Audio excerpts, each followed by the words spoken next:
President Volodymyr Zelensky of Ukraine is in the United States. He has landed to begin his process, which he's been talking about for, for weeks now, where he's going to give his victory plan to President Joe Biden. And at the moment, he's basically on a kind of a media marketing tour. I'm calling it almost like a celebrity who's just going and making all the rounds. And you're going to see that's no exaggeration at all.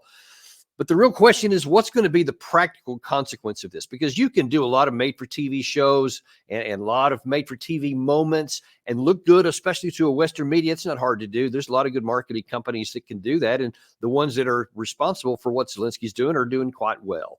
But how does that translate into actual reality on the ground in the war? And then most importantly, what's going to happen after that? What's going to happen as a result of whatever Zelensky thinks he's going to get accomplished here?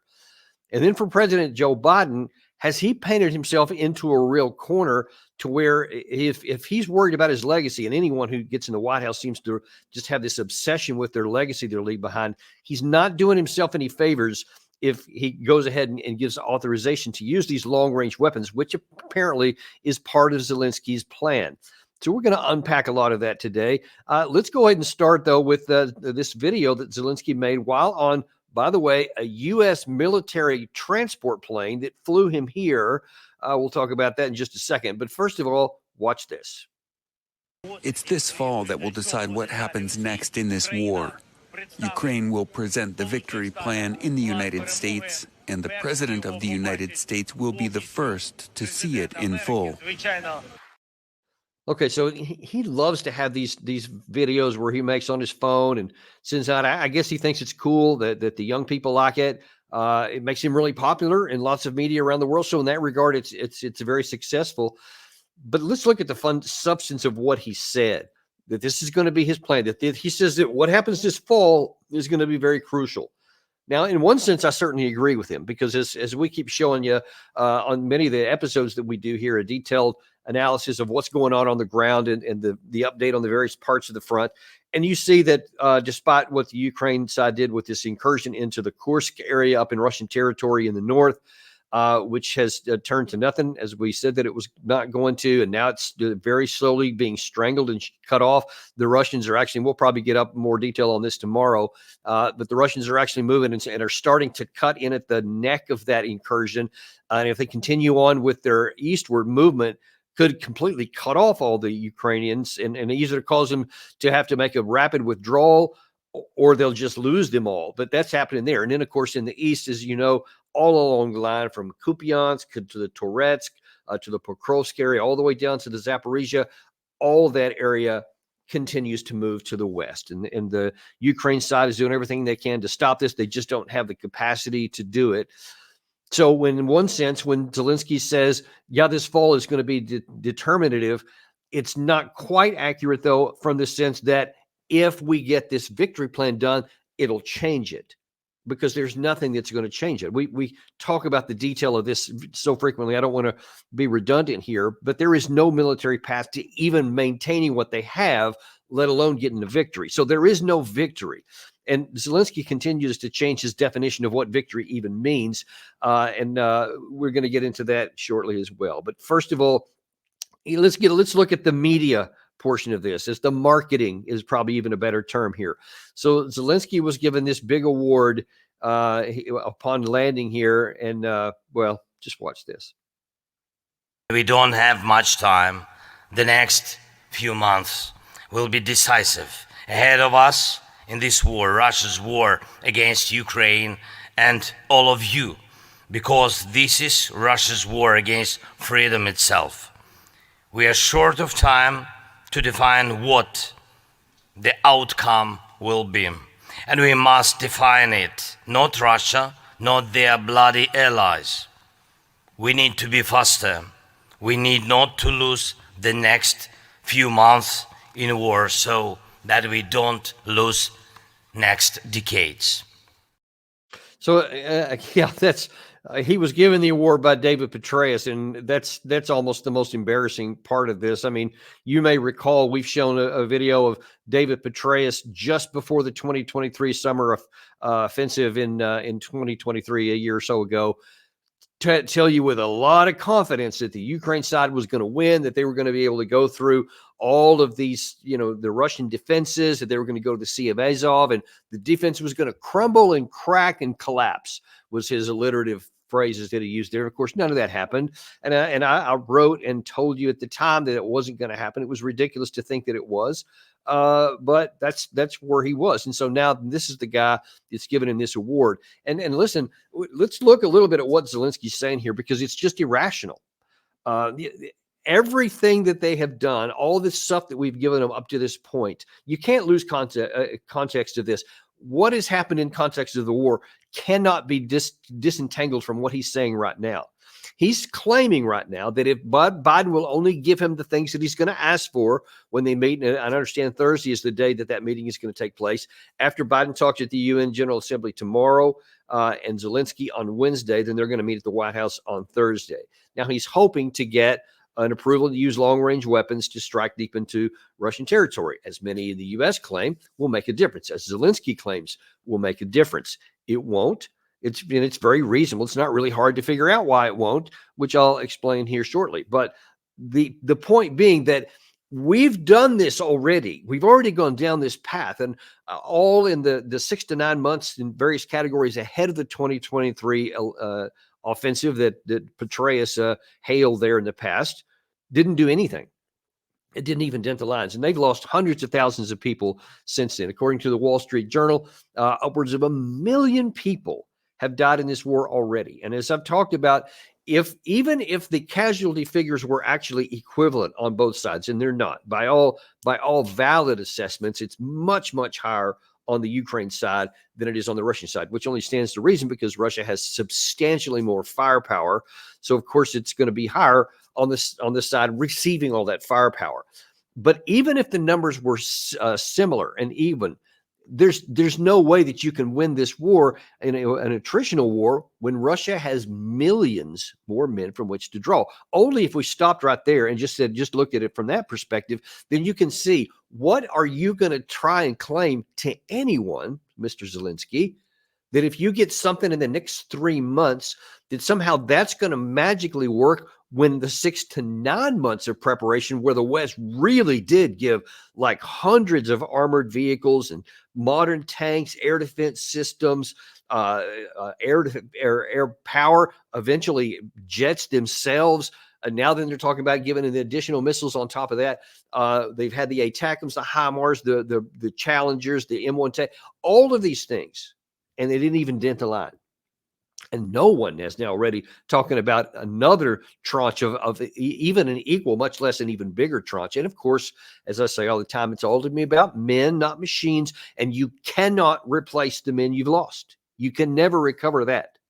You can't rebuild the capability because it's lost for a generation. It's lost forever. Even if you came up somehow with more weapons of war, more ammunition, you don't have the men to properly use any of it. So on those categories alone, and I won't beat a dead horse here, there's no military capacity for this. But that's not stopping Zelensky from continuing to claim that it is. And he went to Scranton, Pennsylvania also on this tour. I think this is actually earlier today, where he visited an ammunition factory where we make artillery shells, 155 millimeter, and watch his very heartfelt comment here. You said that 400 people work here, but I wanted very much to come here and to thank you. 400 people saved millions of Ukrainians. Because of the result of your work, I'm very thankful, just from ordinary Ukrainians to you. And what can I say? Thank you so much. You helped us to survive against Putin invasion. And again, it looks really great. It's a made-for-TV moment kind of thing. There's just no truth in it. In fact, I can make an argument that something much worse is the truth, is that these weapons, and by the way, the United States now hopes to be at a rate of about 100,000 artillery shells per month by the end of the year. Russia, about 7 months ago, reached this rate of about 250,000 shells per month. And they have accelerated beyond that. And of course, as you know, now they're also getting them from North Korea. They're getting missiles and rockets from both North Korea and Iran. And Russians continue to expand their own capacity, i.e., we are still less than 50% what the Russians alone are doing. Ergo, you're never going to close that gap. And the Ukraine people keep dying in between. By giving these weapons and these ammunition that we've done so far, we have indeed perpetuated and extended the war at the cost of more Ukrainian lives. He claimed that you guys are saving Ukrainian lives. No, it's the opposite. You're enabling more Ukrainians to die. Now, that's no ding on anybody who works at that factory. They're good people, and they're doing their best to do things that are supposed to anyway to be helpful for the U.S. arsenal. So none of this is on them at all, zero. But it is on the people who are at the top and who make the decisions and who give these weapons, and especially on all the members of Congress that just seem to love and lust after anything that they think is going to harm the Ukraine side. There was a video. I wish I still had it up there. We found it the other day from Lindsey Graham, and I missed it at the time. Somebody just passed it to me the other day, where he literally said, we want to continue to provide whatever ammunition, and as long as we do, Ukraine will keep fighting even to the last man. That was, I don't know how I missed that the first time, but it just infuriated me, because he means it. He does. He said, we'll keep giving weapons as long as there's a Ukrainian left alive to fight with it. And when there's not, well, then it'll be over. But in the meantime, Russians will die too, and that will harm them. No concept of what that even means, because it's not actually harming Russia. Oh, it is definitely destroying a lot of family members, and lots of people are irretrievably lost, and it's devastating for their families. But because of the full-scale mobilization that Russia has done, or something close to it, they will exit the war stronger than they were at the beginning. So you haven't weakened Russia as a nation. Their economy is stronger than it was, stronger than almost everybody in Europe. Their military is now 50% bigger, and it's more capable because it's got new weapons of war, new capacities, new tactics, and they have a lot more experience of the kind of a modern war that we don't even have. So any way you want to look at it, we are not helping Ukraine, we're not helping us, and we're not harming Russia. Now, that should end the discussion right here. So when Zelensky goes for his meeting with Biden on Thursday, Biden should tell him, no, we're not going to give any long-range weapons. It would be foolish to do, because there is a possibility of the war escalating. There is a possibility that if we give you these weapons and they're used and hit strategic targets in the depth of Russia, that Putin may act on his claim that he would consider that direct intervention by the West and take appropriate action. Direct intervention in the war against Russia, and they may take appropriate action, which could end up being strikes on Western targets. Now, I saw a bunch of people today. I looked through a lot of the literature, and lots of people are saying, experts from all over the Western world. He doesn't mean that. He'll never do that. He can't win against Ukraine. I'm saying against NATO, so he would never try. It's just a bunch of bluster. You saw General Ben Hodges on our show last week say the same thing. There's no truth to it, so just ignore it. And that's not all. So actually, barely an hour ago, I think, just before this we did this show here, I found this clip on Fox News by General Jack Keane, who had even stronger language when he's talking about it. He's saying that when Biden and Zelensky meet, that Biden should absolutely say yes, and here's why. I did have a conversation last night with his foreign minister and also with President Zelensky, and I focused on this issue, and I've just flat told them what I know. I said, the reasons the Biden administration are providing you for not giving you the authority to use their weapons, they're not reasons, they're excuses, and the excuses aren't even accurate. For example, they are telling Zelensky and his people that most of the Russian targets that we would use those weapons against have been removed from the area. False. We have a map at the Institute for the Study of War, and Zelensky and his people have it. It shows 245 targets, Russian concentrated troop targets, bases within range of the ATACMS missiles. 16 of them are air bases where they're rotating the Zu-34s to deliver the glide bombs that are being so devastating on the Ukrainians. That's the facts of the case. And my advice to the foreign minister and the President Zelensky was to be firm and tough on this issue. He has every right. And listen, they can still defeat these Russians. They can still drive much of them out of the territory. This guy's delusional. He is flat out delusional. I don't know if he believes what he's saying, that Ukraine can still win the war. I just graphically pointed out to you, and just some of the 30,000 foot level reasons why Ukraine can never defeat Russia. And I could go into a lot more detail, granular, all the way down, because if it doesn't exist on the ground in real life, it doesn't exist. And I don't care. I mean, Keene here is doing his best media marketing tool as well. It's just divorced from reality on the ground. And let's look at a little bit more of that. And this is, by the way, why every time I show the map from the Institute for the Study of War, which is, like I said, very accurate in what it shows, I always caveat it by saying, but their analysis is terrible. This is the reason why. This guy leads the Institute for the Study of War, and he just, in front of God and country, just told everybody that Ukraine can still win the war. That's insane. And then as part of his justification, he talks about, hey, yeah, this targeting deal. We have this map that shows there's all kinds of stuff in the range here. Okay, I'm sure that there's some truth to that. I'm sure there really are targets in there. You could probably get more than the number of targets he picked up there. Russian stuff is all over their own country. But there's one thing about a target being in there. The second thing about attacking that target. Russia has this thing called a really robust air defense system that they've got quite a bit. And if you start getting missiles in there a long range, then you're going to get some of them shot down. You're going to get a lot of them shot down because Russia has good air defense systems.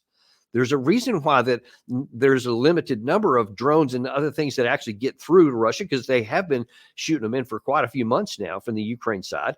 Some of them have gotten through, but there's a reason why there's not that many, because Russia is able to shoot them down. Unlike the West, unlike Ukraine, they have a lot of interceptor missiles, and they're making a lot of them, and they're cranking those things out of their factories the same as they are the artillery shells.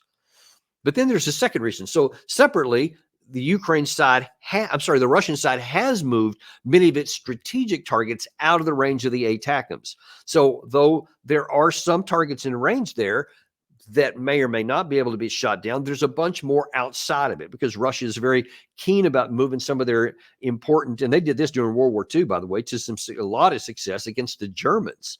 So especially on the other side of the Urals, Russia is such a vast country. They can move a lot of their stuff way outside of the range of anything you can do. And then they have a rail system and a road system to get whatever they need to the front. So they have limited the risk that they have from these long range missiles. But then the missiles themselves are an issue here. We showed you that Secretary of Defense Austin admitted in public that it's not that we're holding stuff back from them. We don't have a lot of these. We're actually transitioning from ATACMS in our own inventories to a new kind of missile system. And so we have limited amounts of ATACMS missiles. There aren't that many. We showed you Jake Sullivan a week or so ago, who admitted that, hey, it's not like we're trying to hold stuff back on a bunch of other categories. We just don't have it. And he specifically cited interceptor missiles. And he says, we literally took them from everywhere else in the world we were supposed to give them, and we're giving them all to Ukraine. Remember, he said that in that Fareed Zakaria place. I told him, send them all to Ukraine because we don't have that many.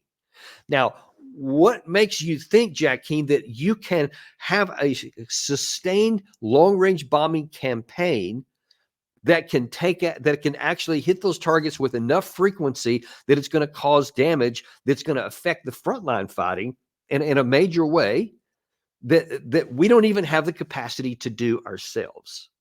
I mean, he didn't even address that fact of it. If he at least acknowledged that there's an issue here and here's our mitigated solution, then I might have more respect for him, but he doesn't. It's like either he's oblivious or an idiot. I don't know which it is, but the net is the same, because when people listen to this guy and they hear this big sounding title he has, 4-star general, and the chairman of the Institute for the Study of War. And by the way, he's on lots of military industrial complex defense industry boards and a bunch of other stuff. So he has a direct financial result or interest in a lot of these things working out. So I don't know which it is. All I know is that for very graphic, practical, demonstrable reasons, what he's saying is complete nonsense.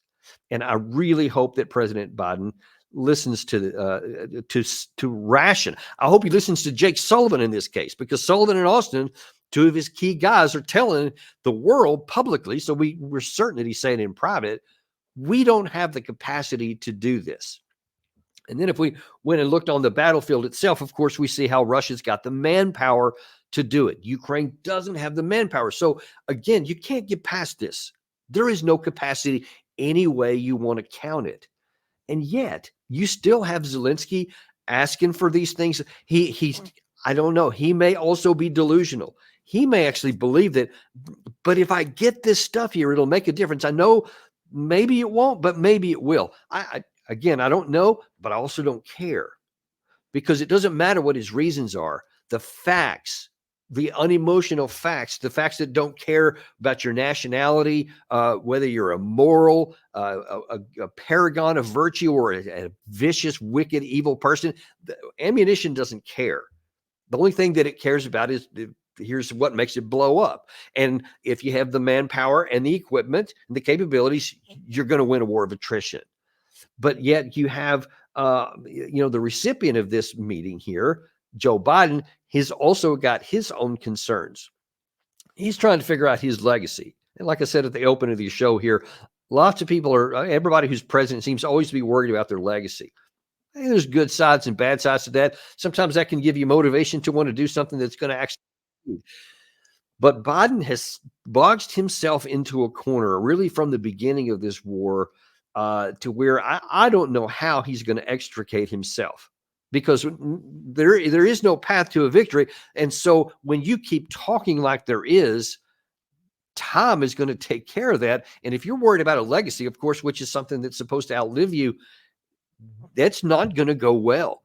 So now we've talked on here many times, and anyone who's paying attention to this knows that almost just a bumper sticker mantra from Biden from the beginning is, we're going to give Ukraine whatever it needs to succeed for as long as it takes. He never said as long as it takes to what, but he gave that impression that people understand, they left, that, okay, we're just going to keep giving them stuff, whatever it takes until they succeed.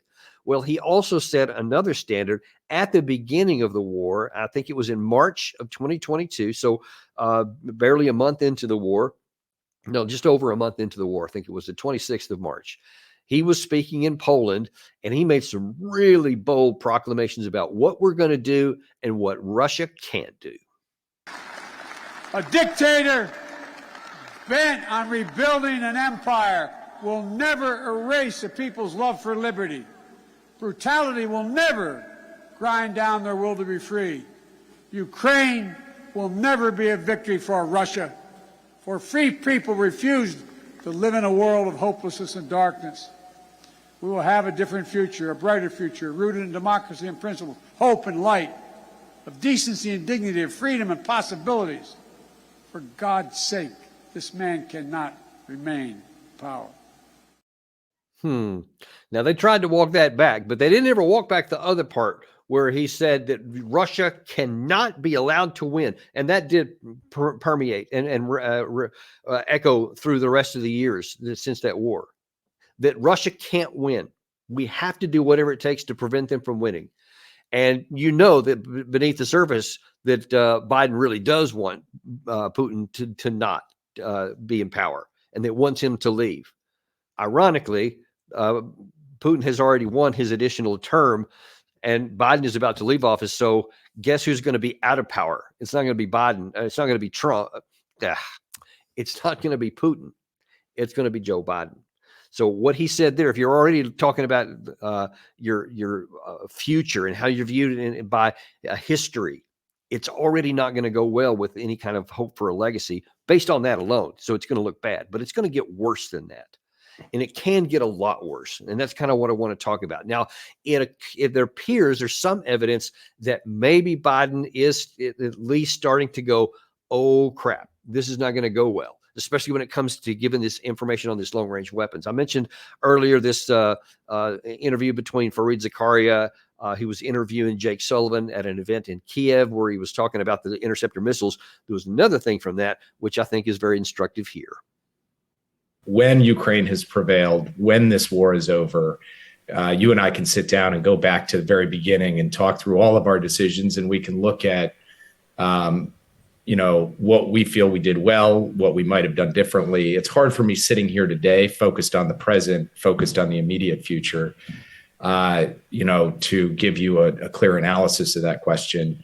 What I can say is we have tried at every stage to put Ukraine in a position to defend effectively on the battlefield. That has evolved over time, and we will continue to take a hard look at what Ukraine needs to succeed, and then do our damnedest to get them that thing that they need to succeed. That's the attitude we're bringing, including to these questions that you're posing today.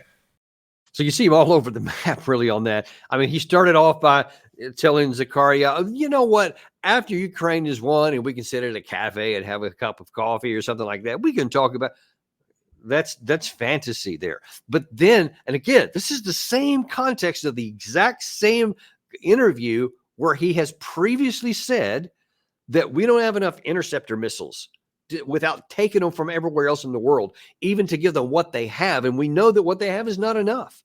It's not even a matter of how many Patriot batteries you have and launchers, et cetera. It's the missiles that go with them. And we just don't have that many of them. You also may recall that I highlighted again from last week from earlier this year, to where one of the NATO senior officials admitted that we had 5% of the air defense capacity to defend NATO on the eastern flank. That's our own stuff. 5%, which is effectively means you got nothing.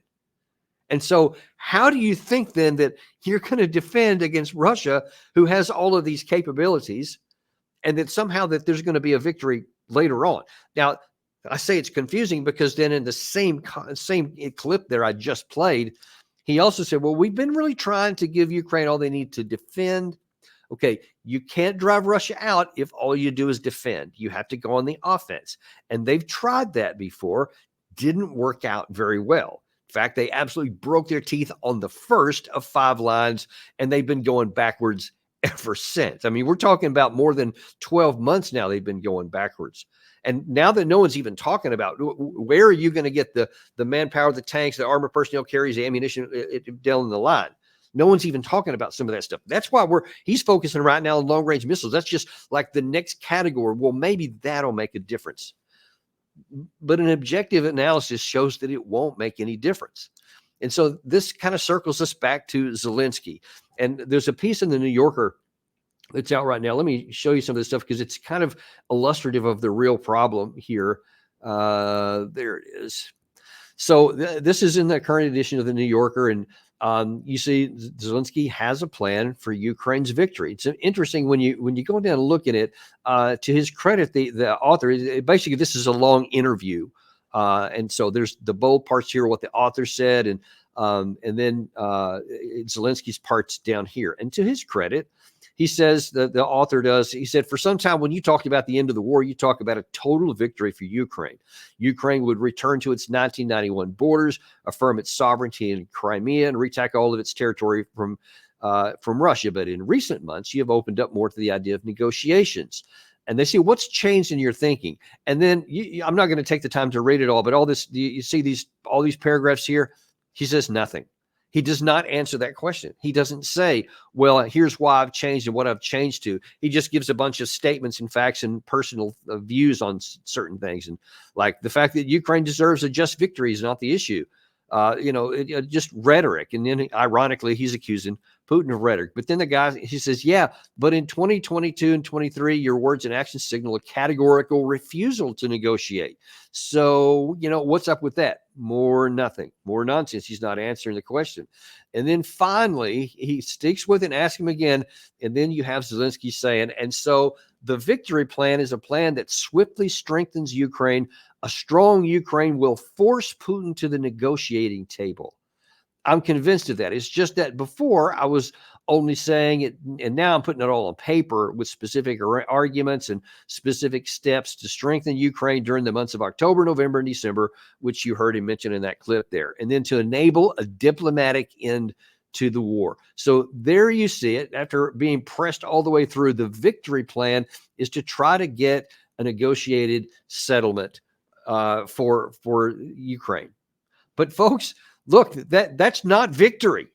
And again, you have to think something has to exist in reality on the ground.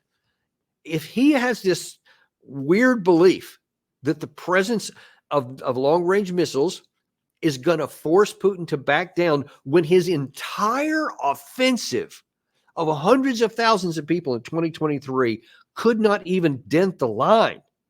And now they've been going backwards ever since. That somehow that's going to cause Putin to decide to negotiate an outcome beneficial and preferable to Kiev.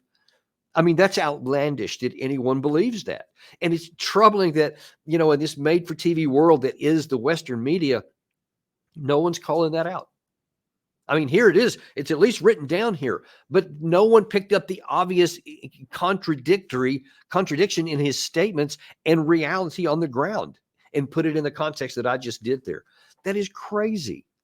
And if President Biden is worried about his legacy, how's it going to help his legacy to allow him to use long-range weapons, which has the distinct possibility of escalating the war? Because the Russians have been very, very clear that this will be a different. This is a red line of their making, not one of ours. Because we've had many people on our show recently also tell you that much of the red lines that we said that crossed and Russia didn't do anything, like the tanks, the air defense systems, and the jets and the like.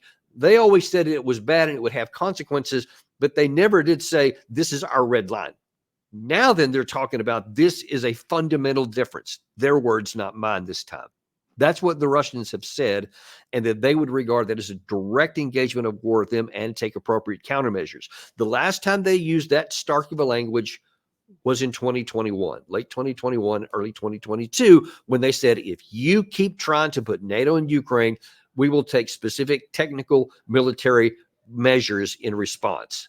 And they invaded. They did exactly what they did. So if you want to look at what they say and then what they do, then you'll see that's a threat you don't want to put up to anything. You don't want to put them up to the test to find out what they mean on that. So it remains to be seen. So we'll see. So this is Monday. So tomorrow, Biden will make his UN speech. The next day, Zelensky will make his UN speech. And then Thursday, we'll have the meeting that's supposed to take place between Biden and Zelensky. Obviously, everybody knows what's going to happen already. The big question is going to have what's going to be the result. But no matter what they come up with, whether they say yes or whether they say no, Ukraine is in a death spiral. They are in a path where they're going to just fall apart as a nation. There is nothing that can reverse it because all the inputs on the Russian side are still accelerating. So all this movement that they've done this year, it's not over with. Some people in the West love to talk about culmination. It's a military term that means that you've exhausted all your capacity. Now you have to stop.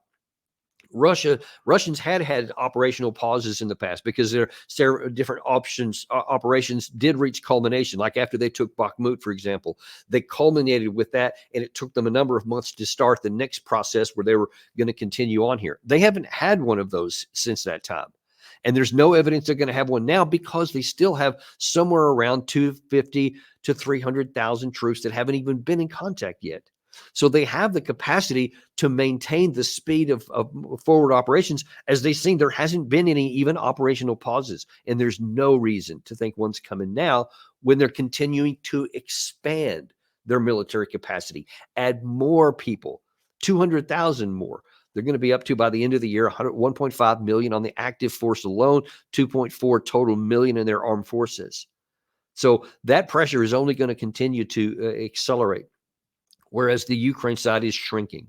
The casualties they're suffering, the people that they have who are refusing to fight, who are deserting the battlefield, those numbers, when you look at the desertions, the refusals to fight, and the casualties that they have, and then you balance it on the other side with the amount of people they're forcing to go fight, you see that it's not enough. They're dwindling, and they're in a death spiral. And how cruel would it be to the Ukraine people that we can't claim to care about, that we claim to want to see with victory and freedom and all those flowery words that Biden used a minute ago and all the flowery words that Zelensky himself used.